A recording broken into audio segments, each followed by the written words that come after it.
Assalamualaikum warahmatullahi wabarakatuh. Innal hamdalillah nahmaduhu wa nasta'inuhu wa nastaghfiruh wa na'udzu billahi min syururi anfusina wa min sayyiati a'malina.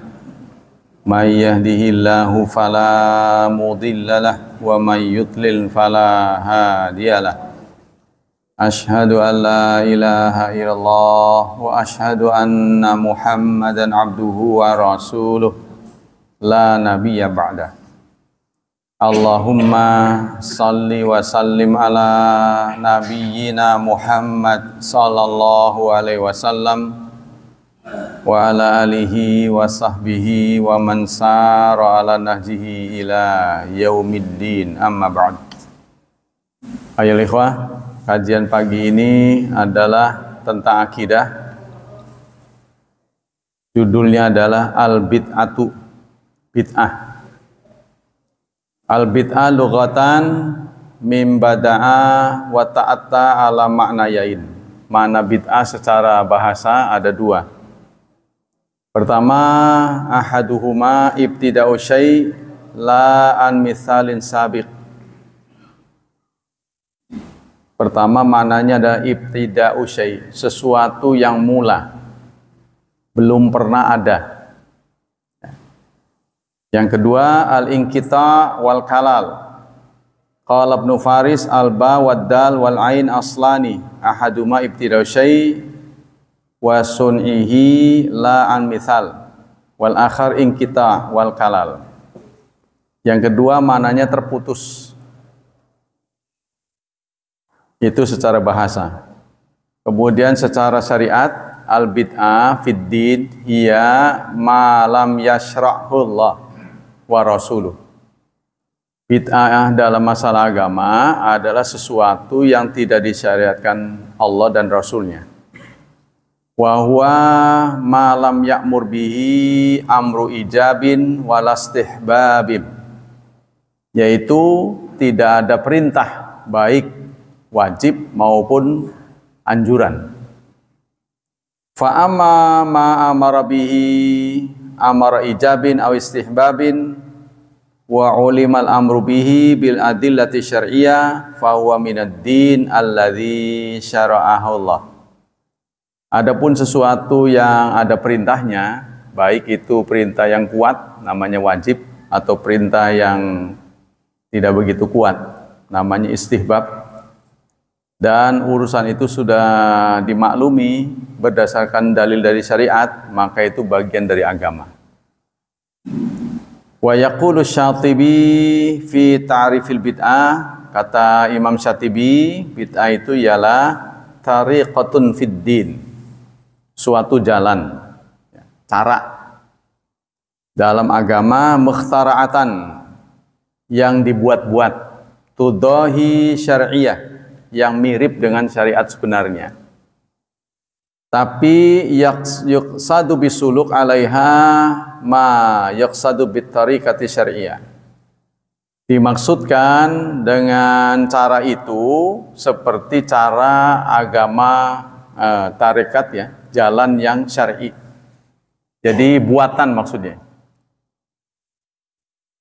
Status hukum. Al-bid'ah kulluha madmumatun. Semua bid'ah tercela. Manhiyun anha fi syar'i, dilarang. Fala tujadu bid'atun hasanatun kama yaz'umu muhassinul bid'ah. Tidak ada bid'ah hasanah seperti yang diklaim oleh orang-orang yang membaguskan bid'ah. Nanti akan diteliti di sini. Li'anal bid'ah musadimatun li syariah mudadatun laha. Karena bid'ah itu bertentangan dengan syariat dan berlawanan dengannya. Fahiya mazmumatun ala kulli hal. Semuanya tercela. Hakikatnya, hiya tariqatun fid din mukhtara'atun. Yang namanya bid'ah itu adalah suatu cara, ya, dalam beragama yang dibuat-buat, tudahi syariah, yang meniru syariat. Jadi duplikasi dari syariat. Yuqsadu bisuluk 'alaiha ma yuqsadu bitariqi syariah, bitariqati syariah. Dimaksudkan dengan menjalaninya seperti menjalani agama.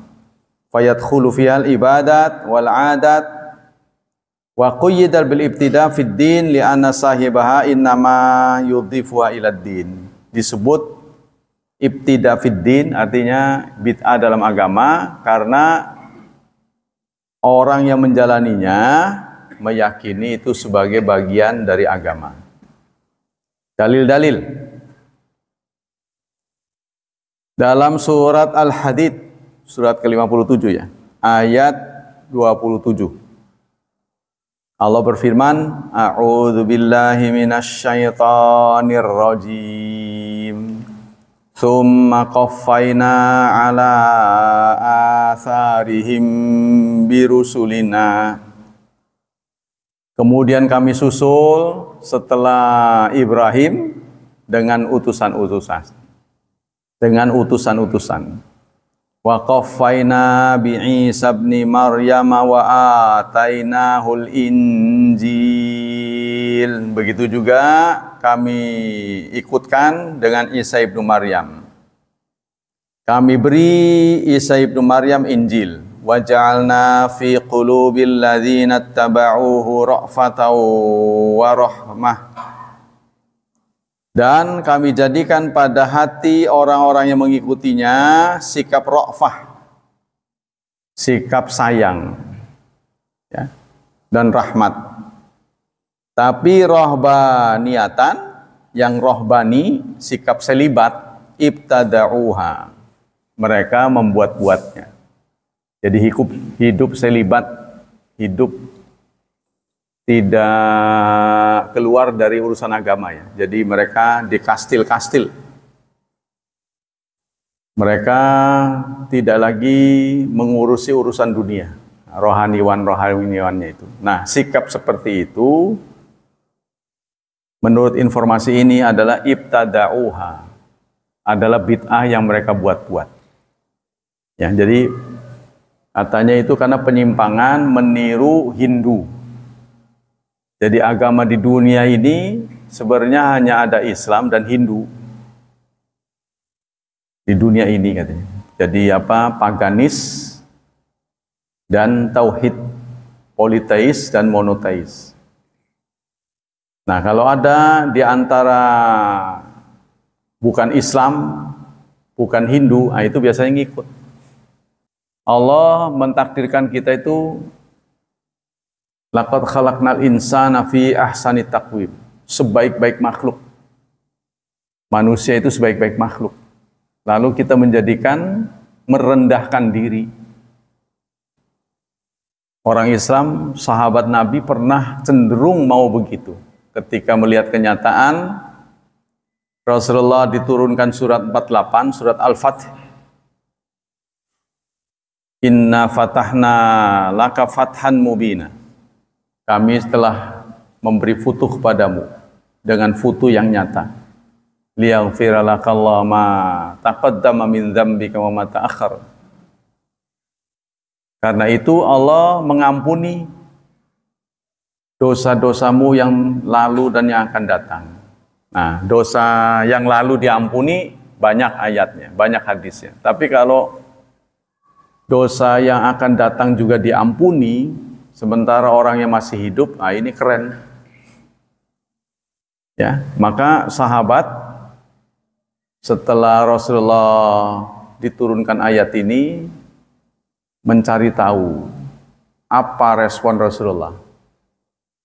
Ya, kalau orang sudah dianggap lulus kan biasanya malas. Ternyata Rasulullah masih giat, masih semangat untuk ibadah. Maka mereka mengira-ngira, kalau sosok Rasul yang sudah diampuni masih sedemikian semangat, lalu bagaimana nasib kita? Maka mereka berinisiasi, yang satu tidak mau tidur sepanjang malam, mau dipakai untuk qiyamul lail. Yang satu lagi akan puasa sepanjang hari. yang satu lagi tidak mau nikah. Lalu Rasulullah setelah mendengar ada kecenderungan penyimpangan ini, ya, penyimpangan itu tidak boleh dibiarkan, sebab kalau penyimpangan mula-mula kecil, namanya garis miring ya, garis miring itu di awalnya pasti kecil. Ada garis lurus, garis miring ini, pasti awalnya sedikit, tapi kesananya itu akan melebar. Maka oleh Rasulullah diantisipasi, kaliankah yang sudah menyatakan begini dan begitu? Aku malam hari sholat dan juga tidur. Siang hari aku berpuasa juga berbuka. Bahkan aku beristri lebih dari satu.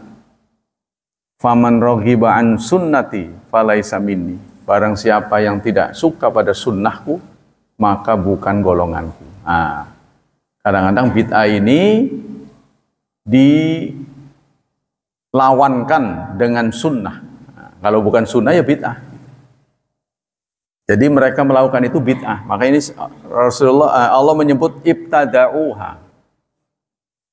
Ya, jadi dua agama pendahulu kita, yaitu Yahudi dan Nasrani, ini dua-duanya menyimpang. Yahudi terlalu keras, hukumannya sangat keras. Sampai sekarang kita masih lihat gejalanya ya, mereka sangat bersikap ekstrim. Orang Palestina lagi sholat tarawih langsung dibubarkan, disiksa. Karena khawatir akan bergerombol dan akan demo. Sebenarnya menurut saya gampang sih untuk mendeteksi itu, di pintu masuknya diperiksa aja. Bawa senjata enggak? Jadi jangan dijadikan alasan gitu. Alasannya takut bawa senjata, nanti mereka melawan gitu lah. Jadi pintu masuknya aja digeledah, ya. Nah kalau yang baik-baik masuk, kan jelas itu. Jadi jangan sampai digeledah mangga, begitu sholat dibubarin, ditendangin di apa gitu. Nah, ini perbuatan yang tidak manusiawi. Jadi hanya sekedar mencari-cari alasan. Kita lanjut ke sini. Nah orang Yahudi begitu keras, orang Nasrani cenderung lembek. Maka itu orang Nasrani selalu menggunakan istilah sayang, kasih. Ya, kasih demi kasih Allah gitu. Di Malaysia mah orang Nasrani sudah tidak boleh lagi menggunakan istilah Allah. Karena Allah itu penjelmaan dari Allah. Ya. Jadi berebut siapa pemiliknya. Kalau orang Islam menyebutkan nama, itu pasti dalam tata bahasa itu ada asalnya, namanya mushtaq. Jadi fi'i isim itu ada dua, ada jamid, ada mushtaq. Yang jamid itu memang baru, tidak ada asal muasalnya. Tapi kalau mushtaq, ilah itu diambil dari kata al-ilah, Allah itu al-ilah. Kalau mereka nggak akan ketemu. Dari mana kamu mengucapkan kata Allah itu dari mana? Ya dari umat Islam, karena lam fatah kan la, cuma dibacanya menurut tajwid kan tafkhim, jadi o kan. Tapi kalau ada lafaz Allah sebelumnya i kan tetap a. Sabi lillah, nggak boleh sabi lillah nggak boleh. Rasulullah, tapi Rasulillah. Nah itu di Malaysia dilarang, pakai nama lain. Tapi Indonesia begitu bebas, sampai-sampai menghina Islam didiemin. Dan seakan-akan disengaja. Orang-orang yang dibiarkan berdakwah, ya, memutarbalikkan fakta, mengacaukan akidah, mengacaukan ajaran Islam. Banyak bertebaran. Ada yang gelarnya doktor, ada gelarnya syekh, ada yang gelarnya gus, ada gelarnya KH di media sosial. Kita harus hati-hati. Jadi apa yang kita harus miliki supaya kita bisa mendeteksi iman Islam kita ini tidak ternoda. Nah, kita harus menggunakan kaedah-kaedah manhaj salafus salih. Kita harus banyak baca, ya. Kita lanjutkan. Begitulah kenyataannya, sehingga kenapa ulama sangat ketat menjaga ajaran Islam itu jangan tercemar, karena menimba pengalaman masa lalu. Orang Nasrani itu sektenya begitu banyak, ya. Jadi kalau pemimpin membolehkan berdiri gereja saja, itu nggak seperti masjid. Ya, jadi kalau kita minoritas, contohnya kita minta izin berdirinya masjid, cukup satu nggak masalah, karena dengan satu masjid bisa dipakai semua orang, kecuali yang nyeleneh, yang masjidnya hijau itu maunya dewek-dewek baik, nggak mau jadi makmum, nggak mau jadi imam, nah itu orang Islam yang nggak benar. Setiap orang Islam itu sama, sepanjang dia sesuai dengan kaidah, walaupun penjahat boleh menjadi imam, dan walau karena fasikan menjadi imam itu boleh. Yang penting bacaannya benar, rukun sholatnya benar. Nah, tapi ada beberapa orang yang menganggap tidak sah kalau bukan temannya yang jadi imam, kalau bukan temannya yang menjadi makmum, kalau bukan masjidnya yang dijadikan sholat Jumat, dia nggak mau. Nah, ini penyimpangan, ya, yang begitu-begitu. Ini pengalaman dari agama-agama, kedua agama sebelum kita. Sudah banyak penyimpangan. Jadi kalau sampai seorang pemimpin membolehkan berdirinya gereja, dia nggak tahu, pemimpin itu nggak tahu. Mula-mula diresmikan satu gereja, ya silahkan berdiri. Nanti tahun depan nuntut lagi. Lah kan sudah saya kasih satu gereja, saya nggak sah Pak kalau ibadat di situ. Oh kamu beda sektenya, iya. Nah diri satu lagi. Tahun depan datang lagi. Ya, karena mereka punya anggapan ibadat di gereja bukan gereja mereka tidak boleh. Contohnya Katolik ibadat di gereja Kristen Protestan nggak sah menurut mereka. Kristen Protestan di gereja Pantekosta tidak sah. Terus di gereja Bethel tidak sah. Jadi banyak sekali mereka itu. Nah ini membuat akan dibutuhkan banyak bangunan. Kalau orang Islam sebenarnya nggak perlu, satu cukup. Ya, Anda mau sholat di Masjid NU, ya boleh. Kan masjid mah nggak salah kan? Yang salah mah orangnya, kalau nggak lurus Pak. Ya. Di Masjid Muhammadiyah sah. Di Masjid Persis boleh. Nggak ada masalah. Ya. Nah, bagi orang Islam begitu. Begitu juga dalam surat Asy-Syura, surat 42 ayat 21.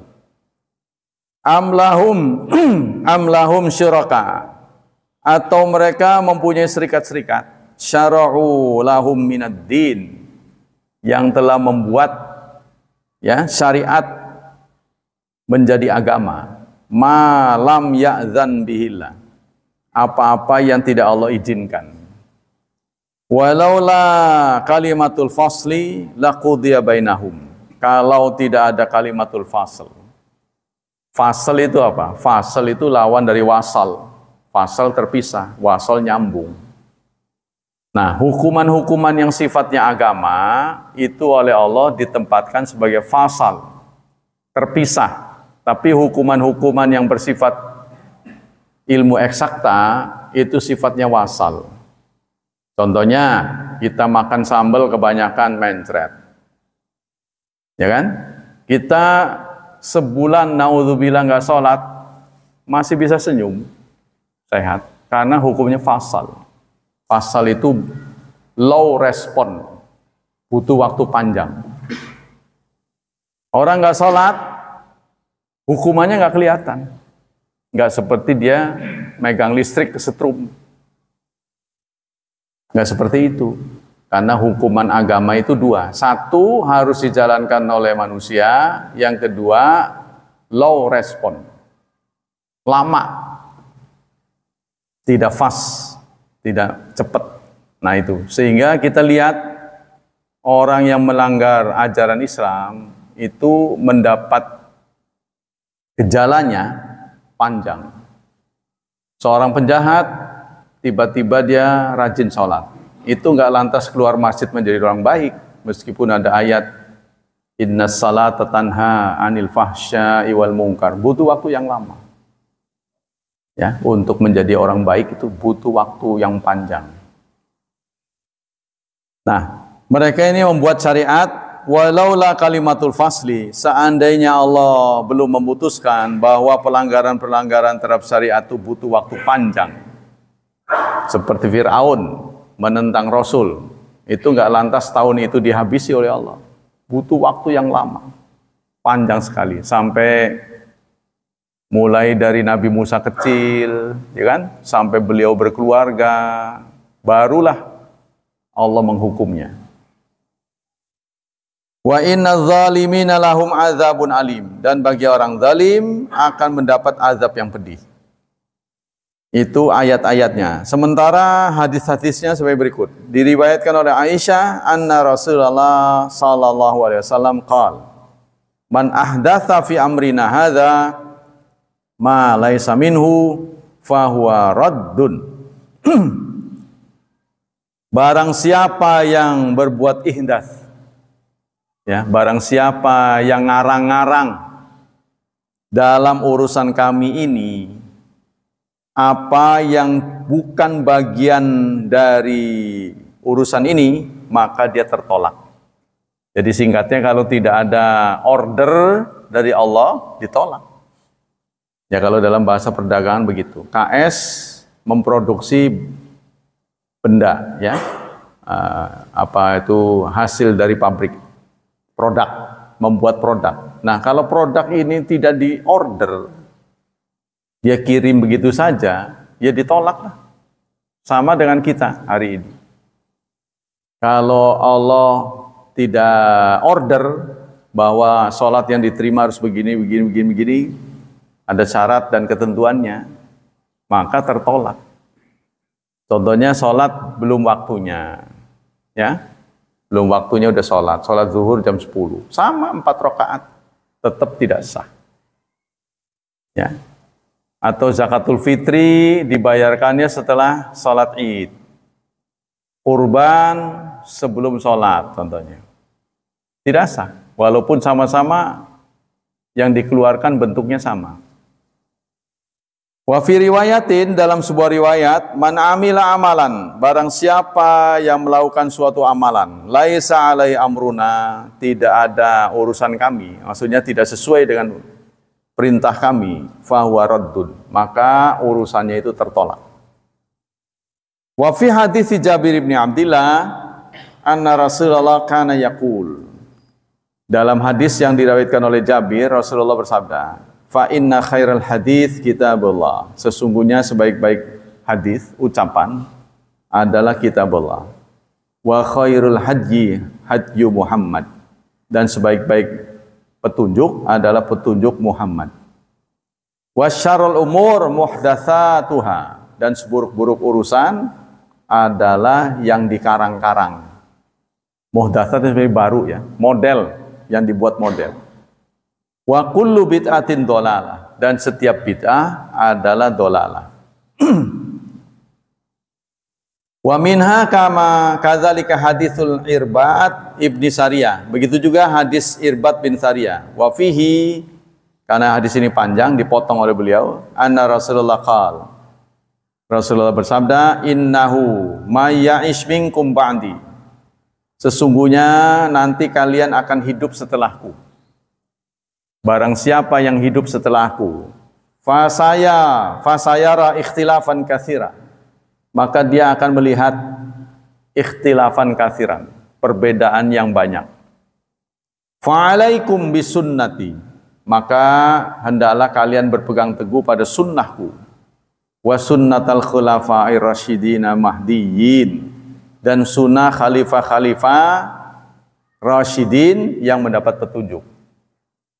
Tamassaku biha, berpegang teguhlah kalian dengan sunnah itu, wa'addu 'alaiha bin nawajid, dan gigitlah dengan gerahammu.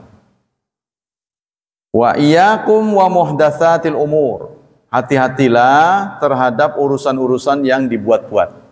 Fa inna kulla bid'atin dhalalah. Maka setiap bid'ah adalah sesat.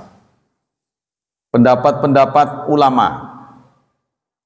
Qala Ibnu Umar berkata, kullu bid'atin dhalalah wa in ra'ahan nasu hasana. Setiap bid'ah itu adalah sesat meskipun orang-orang melihatnya bagus. Ya, kata beliau. Qala Abu Kilabah, mabtada rajulun bid'atan illa istahalla as-saif. Kata Abu Kilabah, tidak ada seseorang yang membuat bid'ah kecuali halal pedang untuknya. Nah, jadi halal dibunuh. Kejam ya, sadis. Nah, yang berkaitan dengan bid'ah ini saudara, ada setidaknya 3 kaidah. Ada 3 kaidah. 1, jangan kita membid'ahkan khilafiyah. Jangan membid'ahkan khilafiyah. 1. Yang kedua, jangan menganggap khilafiyah sesuatu yang sudah jelas bid'ahnya. Ya. Menghadapi khilafiyah dengan toleransi. Menghadapi bid'ah harus dengan ketegasan. Ya, jadi itu sikap kita. Dasar-dasarnya. Syarat-syarat sesuatu dianggap bid'ah. Yusyarat fil bid'ah antakuna mimma la aslalaha fid din. Disyaratkan untuk bid'ah adalah sesuatu yang tidak ada dasarnya. Jadi tidak ada dasarnya dianggap sebagai bagian dari agama. Tapi kalau nggak dianggap bukan agama, bukan bid'ah. Bukan bid'ah ya. Jadi makanya itu Ahmadiyah itu dituntut oleh umat Islam supaya dibubarkan. Karena dia ngaku Islam. Lalu dia menganggap Mirza Ghulam sebagai nabi. Ya, padahal ya pembaharu saja. Ya orang pinter bisa jadi, tapi nggak boleh dianggap sebagai nabi. Nah, karena dia ngaku sebagai agama Islam, maka itulah sesat. Tapi kalau dia pakai judulnya bukan agama Islam, kemudian juga tidak bawa-bawa Islam, mungkin orang Islam juga gak nuntut. Tapi karena dia menganggap agama Islam, ya itu yang nggak boleh. Nah kalau di Indonesia ini pelecehan agama itu ada kaitannya dengan agama pemeluk. Kalau orang Islam menghina Islam itu dianggap bukan melecehkan. Tapi kalau agama lain menghina Islam baru bisa diproses. Ya, jadi kalau ada orang Islam menghina Islam, itu nggak diproses. Contohnya kemarin gubernur menyitir-nyitir ayat, dibelok-belokin, nah, dituntut di pengadilan, turun dia. Tapi ada juga yang bukan gubernur, orang Islam, melintir-melintir ayat, didiemin, karena dia Muslim. Di Indonesia begitu. Seharusnya sih jangan ya, nah, tetap aja. Kalau di Malaysia, karena kata Islam itu dimuat dalam hubungan dengan negara, jadi undang-undang di Malaysia itu bunyinya begini, Islam adalah agama negara. Malaysia tidak mengatakan Malaysia adalah negara Islam, tidak. Tapi terbalik, dia menggunakan istilah Islam adalah agama negara, begitu. Sama dengan rupiah adalah uang negara. Ya kan? Kalau ada yang ngejek rupiah kan marah aparat kan? Lumayannya begitu tuh di Malaysia. Maka begitu ada kasus orang Buddha ya, menginjak-injak Quran, mengejek Islam. Lalu ada ormas yang menggandeng polisi menangkap orang itu, ditabokin di depan polisi, polisinya diem aja. Karena polisi juga mendukung, karena dia mengejek agama negara, dianggapnya begitu. Jadi kagol ditulisnya begitu, Islam agama negara. Jadi kalau mengejek Islam sama dengan mengejek negara. Cuma numpang segitu aja lumayan gitu. Kuat sudah cukup. Jadi kalau ada orang mengejek Islam di Malaysia, urusannya dengan negara. Kalau di Indonesia kan enggak, ya kan? Jadi Indonesia sudah menyatakan bukan negara Islam dan memberi kebebasan ya setiap pemeluk tuh begitu, sehingga hari ini tambah ngawur ketika salam nggak cukup dengan satu salam. Assalamualaikum, salam, apalagi itu saya lupa tuh. Sampai 5 dibawa-bawa, dulu kan enggak ya. Assalamualaikum, selamat siang, sudah cukup. Salam nasional, salam agama. Dulu begitu. Tapi sekarang ditambah-tambah. Kenapa? Ya karena saya kan menteri agama-agama. Menteri agama-agama katanya. Jadi bukan menteri agama Islam saja, menteri agama-agama. Sehingga semua dibawa. Ada kecenderungan begitu sekarang. Dalam rangka toleransi ya. Moderasi agama. Maka saudara bisa lihat, anak-anak kita yang sekolah di madrasah, madrasah yang enggak belajar kitab ya, itu kecenderungannya sekuler. Pasti jarang mau ke masjid, hasilnya itu. Tamat mah iya, tamat. Tapi herannya tuh males bener ke masjid. Enggak muridnya, gurunya juga sama begitu. Nah itu karena itu tadi, terlalu sudah moderasi. Nah, sekarang kan sudah ada itu, pedoman moderasi. Dalam sebuah dialog, dua anak saling berbincang. Kamu agamanya apa? Oh saya Islam, kamu Hindu. Oh semua agama sama. Gitu tuh, dibuat dialog begitu. Sehingga itu akan masuk ke dalam alam pikiran anak-anak. Ya, secara jangka panjang itu karena terus-menerus saban hari itu nanti tercipta alam bawah sadar. Semua agama sama, jangan dipersoalkan. Nah, ketika dia menganggap agama sama, maka nanti dia punya pasangan juga agama apa aja nggak sama. Begitu nanti. Nah, kalau sudah berjodoh dengan yang bukan Muslim, kebanyakan orang Islamnya kalah, bukan menang. Jadi setelah menikah itu kebanyakan bukan anaknya menjadi Muslim, malah menjadi bukan Muslim. Anaknya tuh. Nah, ini keuntungan. Karena untuk menggoda umat Islam menjadi murtad susah, paling enggak anaknya dapat. Nah, begitu cara-cara mereka. Sudah banyak kasusnya. Ya, nah ini yang kita harus waspadai. Kalau saya betul-betul menyaksikan di depan mata itu, mula-mula mereka Islam, lalu masuk Islam, belum ada manuver-manuver, tapi setelah punya anak baru manuver. Lalu dia aktif lagi di gereja, dia tinggalkan agama Islamnya, ngakunya kembali ke asal.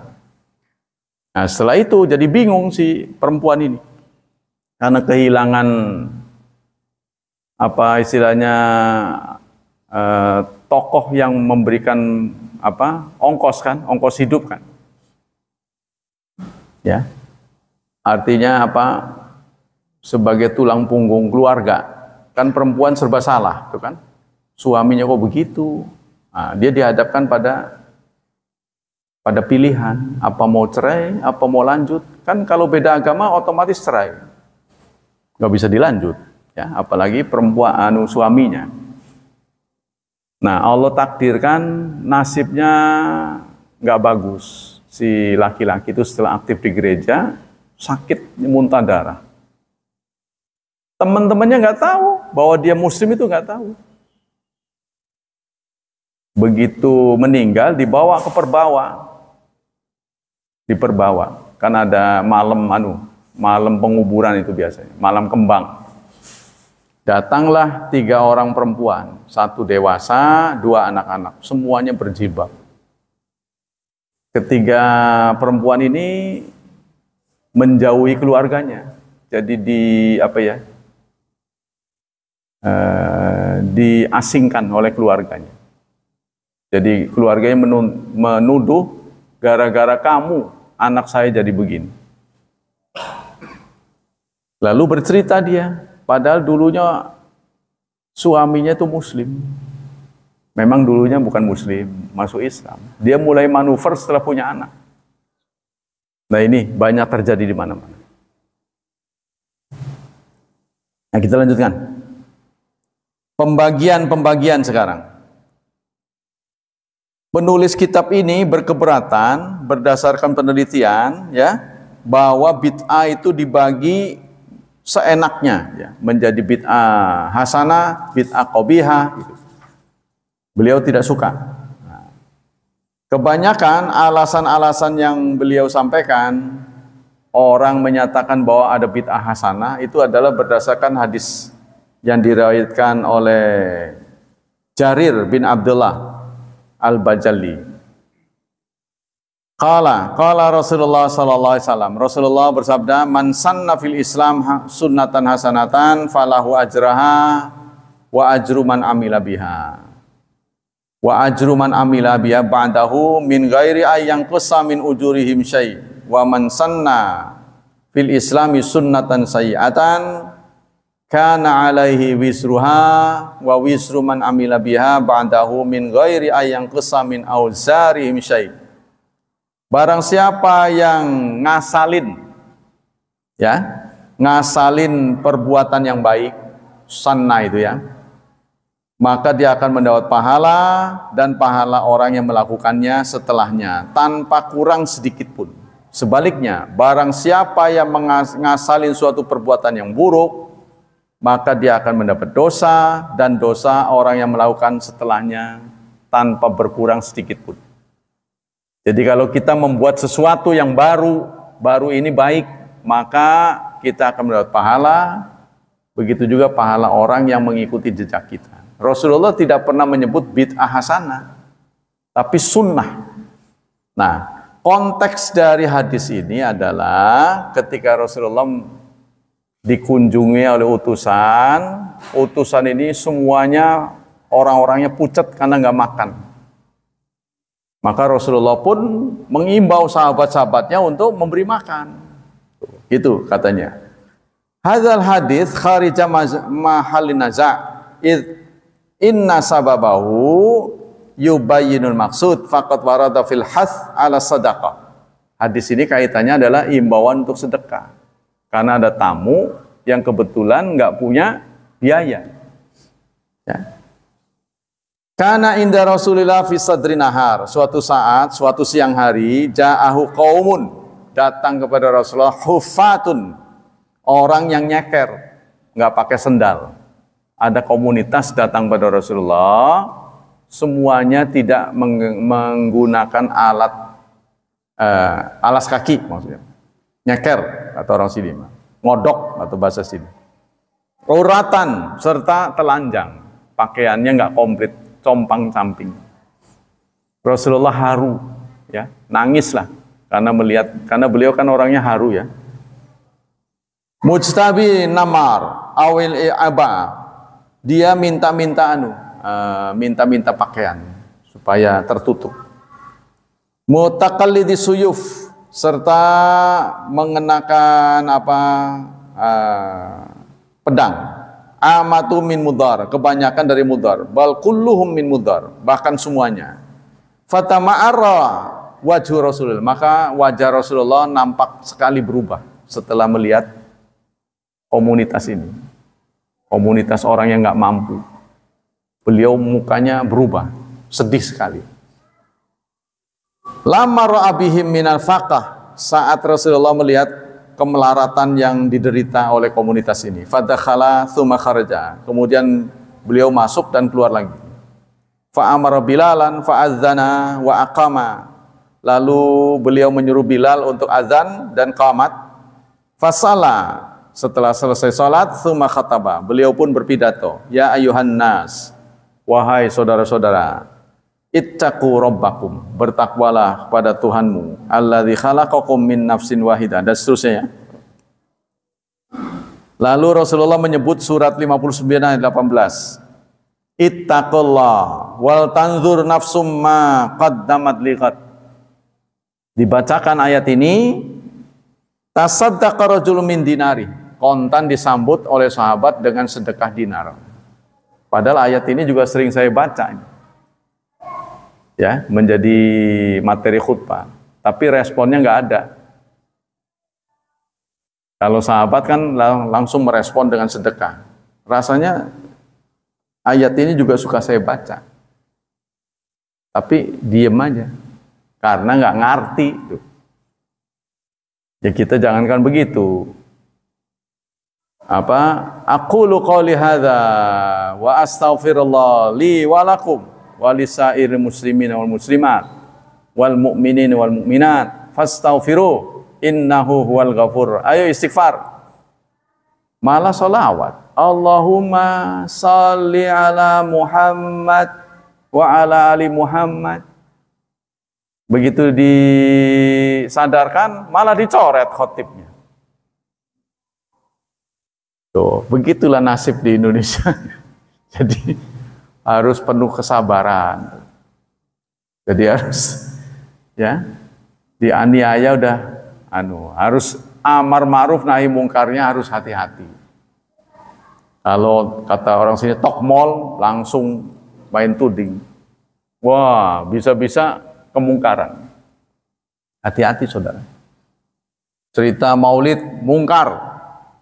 Begitu turun dari khutbah langsung dikeroyok. Wah udah, ujung-ujungnya nggak dijadwal lagi. Begitu ya. Begitu kondisi di Indonesia. Jadi kita harus ngomong terus hati-hati.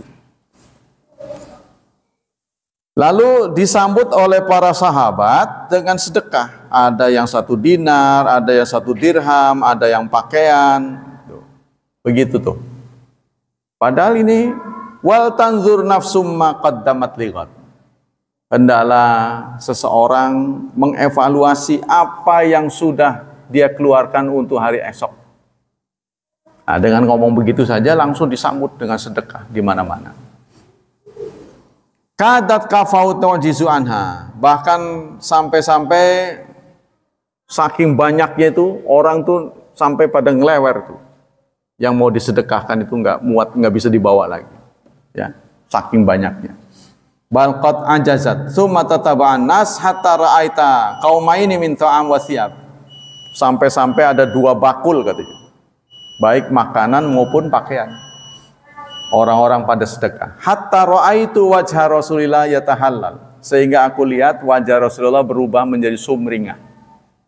Tadinya beliau haru ya, kelihatan kelam gitu ya, melihat orang ini kan sampai bajunya robek, beliau terharu gitu. Tapi begitu disambut dengan sedekah kelihatan cerah lagi. Wa min asyari asal allati yastadillu biha qaulu Umar. Begitu juga orang menyatakan ada bid'ah hasanah karena mengambil dari ucapan Umar bin Khattab ketika beliau mengumpulkan orang untuk salat tarawih. Beliau mengakhiri dengan kata-kata ni'mal bid'atu hadhihi. Bid'ah yang baik adalah bid'ah ini katanya. Nah, menurut catatan dari penulis buku ini ya, bid'ah yang dimaksud oleh omongan Umar itu adalah bid'ah secara umum, bukan bid'ah agama. Maksudnya hal yang baru. Tapi nggak bisa disebut bid'ah. Bid'ah dalam pengertian bid'ah syar'i. Karena itu sudah dituntunkan oleh Rasulullah. Kan Rasulullah sudah memimpin tarawih berapa malam. Beliau tidak mencontohkan terus-terusan. Karena kita ini zaman dulu itu kalau istilah Jepang itu workaholic, gila kerja. Kalau istilah orang Jepang itu gila kerja. Orang Islam itu gila amal. Ya, jadi kalau disuruh begitu dia langsung begitu tuh. Semangatnya tinggi. Maka itu orang-orang takut Kalau Rasulullah udah ngomong itu nggak pikir panjang, langsung dijalanin. Nggak ada nanya, ongkosnya ada nggak ada. Besok perang ya, gimana? Makannya apa? Nggak ada. Ya besok biasalah, pakai pete, pakai sambel. Nggak tanya begitu. Ada nggak ada, serbu aja. Itulah para sahabat ya. Kita jauh sekali ya dengan mereka. Sampai-sampai perang itu pernah terjadi perang perban katanya. Karena Zaturiko apa namanya? Kakinya itu banyak yang berdarah. Kukunya pada nyoplok. Kukunya ini pada coplok. Saking panasnya. Ya Anda kalau di sana baru tahu lah. Kalau sekarang udah bagus. Cobalah jalan di waktu terik ya. Itu membuat kaki-kakinya itu pada berdarah. Kukunya pada lepas. Sehingga diperban. Tapi nggak surut mereka. Istirahat dulu dong. Nggak ada begitu. Berangkat aja. Sampai ada perbannya. Nah inilah para sahabat. Sehingga Allah menegur gitu. Am hasibtum an tadkhulul jannah. Apa kamu kira mudah masuk surga? Walamma ya'tikum mathalul ladzina, sebelum datang penderitaan yang pernah dialami oleh orang terdahulu. Massathumul ba'sa wadh-dharra wa zulzilu. Mereka diguncang hatta yaqula rasulu walladzina amun, sampai terlontar dari mulut Rasul yang ngomong ini. Mata nasrullah, kapan pertolongan Allah tiba? Kata-kata ini tidak mungkin terlontar dari seseorang kalau enggak udah panik lah istilah kita. Mata nasrullah, kapan pertolongan Allah tiba? Ala inna nasrallah qarib. Ingatlah, pertolongan Allah sudah dekat. Jadi kita jauh dibandingkan orang dulu. Udah nyaman lah pokoknya sekarang itu. Enggak perang. Tuh. Ya kan? Katanya kepengen surga, bidadari yang cantik-cantik. Wah ya, apa iya sih? Gitu. Ya mudah-mudahan sih iya gitu. Tapi kalau kita pengen punya kapling aja di panggung rawi, urusannya repot. Minta izin RT, RW, pengakuan gak punya rumah. Gitu. Lalu diakui oleh bank, valid, gajinya bener gak, takutnya fiktif. Baru bisa ngangsur rumah. Itu pun ngangsurnya nggak tanggung-tanggung puluhan tahun sampai bongkok baru lunas. Rumahnya cuma tipe 21. Tuh. Kebon nggak ada, taman nggak ada, warawiri kamar, begitu buka pintu langsung jalan raya. Itu kaplingnya tidak abadi. Perjuangannya luar biasa. Udah bongkok, batuk-batuk baru lunas. Yang maksudnya itu begitu perjuangan untuk memperoleh kapling. Nah sekarang kepengen surga. Lengkap, penunggunya bidadari. Ya, karpetnya apanya itu dari misik apa gitu. Wah, ada bahasa surga mah udah banyak. Nyaman, fasilitas airnya tajri min tahtihimul anhar, tidak ada keran. Tidak ada on off-nya tidak ada. Ngalir terus.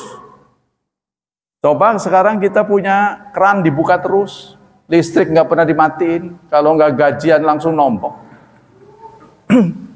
habis total. Katanya kepengen begitu, kadang-kadang malu sendiri. Tapi nggak perang, nggak angkat senjata. Ulama mengatakan udah jangan perang, perang mau buat prajurit, orang sipil mau cukup ngaji, ngajinya males, aduh.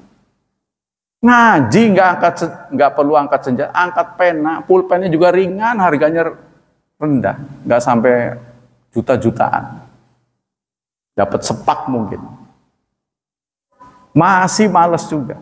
Terus apa yang tersisa dari kita? Yang pantas dilihat oleh Allah itu apa? Sholatnya melamun, telat mulu, pokoknya banyak kekurangan, malu kita sebetulnya. Jadi istilahnya kalau udah masuk surga ya udah beruntung. Nggak dikasih kapling itulah, gabrukan gitu. Di alam terbuka gitu. Ya udah atur nuhun lah gitu. Apalagi kemudian dikasih fasilitas. Alhamdulillah. Tapi yang begini aja udah berat, saudara. Begini ini udah berat. Suruh ngepas aja nggak mau. Ya, bikin sendiri, kreasi sendiri. Itu kreasi, itulah namanya bid'ah. Model, mengkreasi sendiri. Contohnya saya masih suka lihat sih. Orang takbir dengan Sami Allahu liman hamidah itu modelnya sama. Tapi begitu Sami Allah kok begini. Apa-apaan begini. Kayak mau minta apa gitu. Sami Allahu liman hamidah. Apa ini yang ngatur? Susah banget. Ya, dan sebagainya. Untung aja sih baca Fatihahnya nggak tolak pinggang. Masih bagus, sedakep. Kita udah ngepas aja nggak bisa pas. Ya itulah. Tapi kalau terlalu banyak dibahas, saudara nanti marah. Jadi kita usahakan tuh yang ringan. Pesan dari siapa? Syekh Ali Jaber. Materi-materi buat orang Indonesia yang mudah diingat, mudah diamalkan, mudah masuk surga. Nah, itu katanya. Dipilihnya begitu. Kalau nanti kita kasih yang susah, minggat dianya. Ya, harus baca ini, minggat, pergi. Terlalu banyak dimarah-marah. Jadi kita harus lembut, ya, sabar, ngenes gitu. Masalah-masalah sekarang. Dukhulul bid'ah fil umuril adiyah. Ikhtalafa ahlul ilmi fi wuqil ibtida fil umuril adiyah. Apakah tradisi ini bisa dianggap bid'ah? Tradisi. Ya. Fadzaba aktsar ahli ilmi ila anal ibtida la yadkhulu fil umuril adiyah mutlaqan. Bid'ah itu ada sebagian ulama mengatakan tidak masuk ke dalam urusan-urusan kultur. Seperti di Indonesia ini pakai apa itu namanya? Sarung. Ya, yang penting kan menutup aurat, pakai sarung, terus pakai belangkon. Nah, kalau di Jawa Tengah pakai belangkon, depannya halus, belakangnya ngepelin. Ya. Kan belangkon kan begitu kan, depannya halus, belakangnya ngepelin. Tulisannya kalau di pangku mati. Kan falsafah itu bisa dibaca dari tulisan tuh. Karena orang Belanda itu meneliti bagaimana menundukkan orang Jawa. Tulisan Jawa itu kalau di pangku mati. Maka dikasih jabatan. Saudara supaya tahu asalnya. Lalu dibuat kelas. Yaitu kelas Raden, kelas Priyayi, dan kelas orang biasa, ya. Maka diangkatlah jadi Raden. Kan Islam sebenarnya tidak punya kelas Islam. Siapa saja yang datang duluan di saf awal, mau anak pemulung, mau anak presiden, dia tidak boleh diusir. Kecuali dia pasang sejadah, dia pergi. Kalau sudah komat, mas sejadah harus disingkirin. Sebelum komat, dia sudah order tempat, ya, nggak boleh diganggu itu. Sebelum ada komat. Jadi kalau orang pasang sejadah, dia nggak tahu kemana itu. Sebelum komat nggak boleh diangkat. Dia sudah order, kan? Nah, Islam itu datang begitu. Walaupun Rasulullah itu adalah berdarah biru. Seharusnya beliau kan mengagungkan dirinya di mana-mana. Kita lihat di India itu ada kasta Brahmana. Nggak boleh menjadi rohaniwan kalau bukan Brahmana. Sudra nggak boleh. Makanya kebanyakan yang berkasta Sudra, begitu dia punya pendidikan dia keluar. Sebab kalau dia tetap di situ dia akan dihina. Berhasilnya dianggap nggak berhasil. Sudra itu akan dihina. Nah, orang Bali mulai berpikir setelah ada dari kasta Sudra yang menjadi jenderal. Dari kasta Sudra menjadi jenderal. Sehingga dia mikir, oh iya, kasta Sudra bisa juga ya. Nah, dia mulai mikir. Dalam Islam tidak ada. Ya. Semua orang bisa menjadi ulama. Sudah banyak buktinya ya. Buktinya sudah banyak. Contohnya Albani. Albani kan bukan orang Arab. Ya kan? Nah, tapi dari Albania bisa dia. Begitu juga yang lain-lain, ulama-ulama besar, meskipun dia keturunan dari Negro, asal dia bisa, nggak ada masalah. Imam Bukhari bukan orang Arab, pengarang Alfiyah dari Andalus, Spanyol, kan itu luar biasa. Kitab Jurumiyah, Al-Ajurumi, itu juga bukan orang Arab, orang Barat. Orang Barat itu, pengarang Alfiyah itu. Keren ya. Sekarang kalau kita tinjau ke sana, yang ada sepak bolanya doang. Tersisa. Nah, di zaman dulu, orang Islam itu sudah menguasai Eropa. Yerusalem termasuk jatuh ke tangan umat Islam. Sekarang kita lihat, kita ngebebasin begitu banyak orang, nggak bisa. 7 negara Arab belum bisa membebaskan Palestina. Ya, maka kemudian sekarang ada ancaman, katanya orang Israel mau nyerbu Indonesia, saya sambut dengan gembira, alhamdulillah. Ini adalah peluang untuk berantem langsung, jihad, medan jihad terbuka. Karena orang Indonesia ini bosan hidup, banyak yang tidak tersalurkan. Daripada dia ngebomin bangsa sendiri, udah ketahuan bangsa itu aja. Herannya itu kayak mak lampir segala tuh nggak mempan. Mak lampir tuh dikumpulkan semua itu kolor hijau apa itu untuk nyantet mereka gitu tuh. Bagaimana caranya? Bisa nggak itu? Kan itu tidak bisa dihukum, tidak bisa dijerat oleh undang-undang karena jarak jauh. Herannya nggak mempan gitu. Nah, ini memang masih terus menjadi bahasan ya. Dan kita memang harus bertahan, kita harus berusaha sepersis mungkin, walaupun tidak mungkin persis ya, karena kita banyak kekurangan lah ya, tapi kita tetap niatnya sepersis mungkin. Mungkin itulah karena kita di backup oleh niat, semoga mendapat pahala dalam rangka tetap menjaga keaslian syariat Allah. Nah, pengimaman kita ini masih dilema. Dilemanya yang mampu nggak mau, yang mau nggak mampu. Gitu. Maksudnya begini, yang mampu bacanya benar nggak mau jadi imam. Tapi yang kepengen jadi imam sudah dimampu-mampukan nggak mampu juga. Gitu. Jadi dia ingin meraih pahala jadi imam. Nah jadilah jadi imam. Begitu jadi imam, yang mampu itu ada di belakang. Salah gitu. Itu akhirnya begitu. Memang mestinya barisan yang pas di belakang imam itu adalah orang yang bisa meluruskan imam. Kan itu dicadangkan khawatir terjadi sesuatu pada imam. Ya kan? Kalau imam nggak bangun lagi, ajal bagaimana? Sujud kedua. Nggak bangun-bangun ini. Ya kan? Kan bisa terjadi. Maka yang di belakangnya maju. Tapi kita memang begitu sih.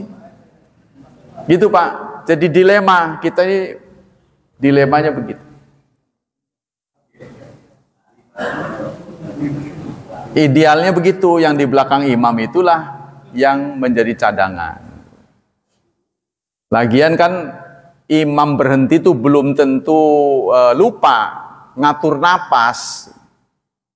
Tapi karena kelamaan anzalnau dilangsung Pak, direcokin. Nah kadang-kadang begitu. Nah makanya jadi imam itu harus pinter ngelesnya. Bagaimana bisa manuver makmum nggak tahu, karena makmumnya nggak hafal. Contohnya Yasin wal Qur'anil Hakim, aduh lupa apa ya? Inna anzalnahu fi lailatul qadar. Anjloknya jauh banget, tapi karena makmumnya nggak tahu, kita nggak usah gugup. Apa kayak dibaca itu kan sah-sah saja kalau bukan sengaja, Pak. Kan diubek-ubek nggak masalah. Lupa lagi. Jadi adanya peralihan ayat itu kalau bisa jangan ketahuan. Itu pinter-pinterlah imam itu. Hamim wal Qur'anil Hakim inna wal kitabu inna anzalnu Inna anzalnu apa ya? Inna anzalnu fi lailatul qadar. Contohnya begitu. Orang mengira sah-sah saja ini. Itu Pak. Jadi memang idealnya begitu yang di belakang. Jadi kalau di belakang itu nggak bisa ngebeneri imam, sebaiknya agak ke pinggir. Pokoknya saya berharap suasananya suasana ukhuwah. Kita sadar menjadi orang komplek nih nggak ada yang komplit, nggak ada yang sempurna. Dia bisa, dia ahli, itu susah. Contohnya, wah orang menunjuk saya juga repot nantinya jadi di depan terus. Kan orang-orang sini kan saya lihat ini kan beda-beda ini kesehatannya, karena ini cuacanya beda-beda di masjid sini Pak. Ada yang dingin sekali, ada yang panas sekali. Ada yang sedang, jadi orang udah ngeblok tuh. Udah, kalau dia merasa tubuhnya pengen dingin, sebelah sini. Dia pesen di situ. Dia ngomong gitu. Orang yang nggak merasa nggak kuat saya dingin, nggak mungkin dia matiin karena orang lain suka dingin. Dia di tengah, ya itu ngerti-ngerti gitulah. Dimaklum. Karena ada yang udah bengek, ada yang udah nggak tahan, ada yang tahan panas. Saya lihat tahu di depan kok dia minggir, nggak tahu di depan panas. Jadi dia nyari yang pas deket AC. Ya biarin nggak apa-apa. Pokoknya masjid ini diupayakan nyaman gitu loh. Gitu aja Pak. Semua rajin berkunjung ke masjid. Dalam suasana persaudaraan ya, yang harmonis, ukhuwahnya baik, solidaritas. Memang pendiri bangsa ini nggak salah ya, menempatkan sila pertama ketuhanan yang Maha Esa. Yang punya ketuhanan yang Maha Esa adalah orang Islam saja. Bisa saja pendiri bangsa kita merumuskan ketuhanan yang Esa, nggak ada mahanya. Buat apa Esa dikasih maha? Sebab pendiri bangsa kita tahu ada yang pura-pura Esa, pura-pura, tapi prakteknya tidak Esa benar-benar. 1 sama dengan 3, 3 sama dengan 1. Begitu juga Sang Hyang Widi, banyak dewa-dewa, tapi rajanya 1. Itu karena kan ingin menghindari itu. Yang konsekuen yang Maha Esa itu Allah. Dalam kondisi kritis seharusnya kita ingat Allah. Tapi kemarin COVID, kita lihat lisan dari pemimpin kita itu jarang kembali kepada Allah. Kita adalah bangsa yang berketuhanan. Jangan pernah takut pada COVID. Seganas-ganasnya COVID adalah makhluk Allah. Makhluk Tuhan. Gak ada yang ngomong begitu. Ketakutan luar biasa. Ya kan? Nah ini satu tanda memang jiwanya kosong dari ketuhanan. Walaupun tidak semua ya, kita nggak bisa menjudge semua. Tentang peninggalan-peninggalan yang belum murni, nah itu memang dianggapnya budaya Pak. Seharusnya itu dihilangkan. Ya, seharusnya seperti apa yang di Kudus masih ada sapi, contohnya patung sapi ya begitu, ya harus dihilangkan semestinya. Supaya betul-betul bersih. Nah, tapi mereka kan kepengen Islamnya itu nggak murni, keberatan dengan adat istiadat. Nah itulah problem ya, problem yang belum betul-betul bisa dituntaskan. Demikianlah hadirin hafizani wa hafizakumullah. Semoga kajian kita membuat kita lebih sadar dan mendapat pahala yang berlipat dari sisi Allah Subhanahu wa taala. Semoga Allah melindungi dan menyelamatkan kita dari wabah dan fitnah, dari syubhat dan syahwat, serta semoga Allah mentakdirkan anak cucu kita menjadi anak cucu yang salih dan salihat. Subhanakallah wa bihamdik asyhadu an la ilaha illa anta astaghfiruka wa atubu ilaik. Wassalamualaikum warahmatullahi wabarakatuh.